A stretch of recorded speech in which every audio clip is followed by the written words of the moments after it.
Hello and welcome back. In this Black Excellist presentation, we will highlight one of the first African American dentists, Robert Tanner Freeman. Welcome to blackexcellist.com, the site where we share Black excellence, opulence, and affluence. Our mission is to inspire you as we enlighten you. Robert Tanner Freeman was born in Washington, D.C. in 1846. His parents were once slaves who bought their freedom in the 19th century.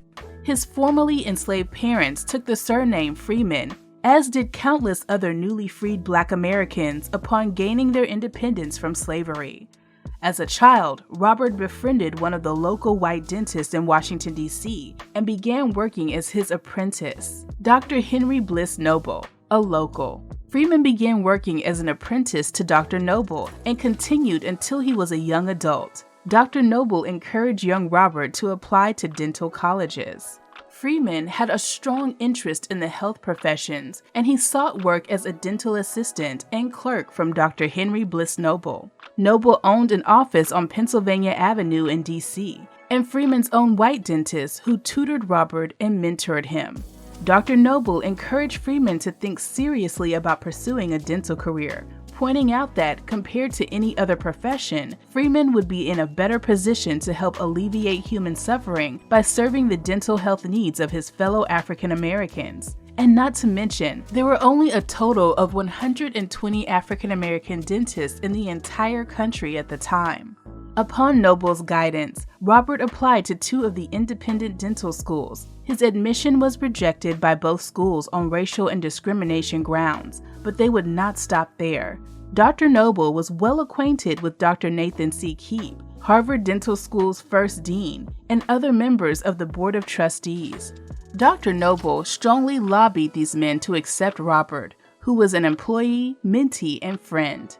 At first there was resistance, but once they met Freeman, they were impressed and therefore accepted his application into the prestigious university. Harvard was the first university-based dental school in the United States, founded in 1867. As a result of Dr. Keep's petition, the private Ivy League school now decided the school would end its exclusion of African Americans and other minorities. This groundbreaking by Harvard Medical School to admit a bright, ambitious 21-year-old Robert Tanner Freeman was made in its first year. Another African-American classmate, George Franklin Grant, was also one of the first Blacks to enter the 1867 Harvard Dental School inaugural class of 16. Upon Freeman's graduation in 1869, he and Grant became the first African-American dentists in the United States. Not only was Dr. Robert Freeman and Dr. Grant the first Black dental graduates at Harvard University, they also became the first African American graduates of an American dental school in history. After graduating from Harvard on May 18, 1869, only 4 years after the end of the Civil War, Dr. Freeman returned to Washington, D.C. and practiced in the same building as his mentor, Dr. Noble.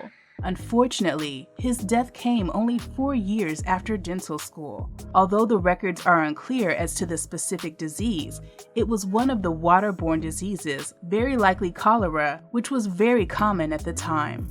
Every indication is that he served his community in an exemplary way and gave vital assistance to an African American community in a time of tremendous cultural and political change. He was honored by the National Dental Association, the all-Black dental group, which was founded in 1913 and is headquartered in Washington, D.C.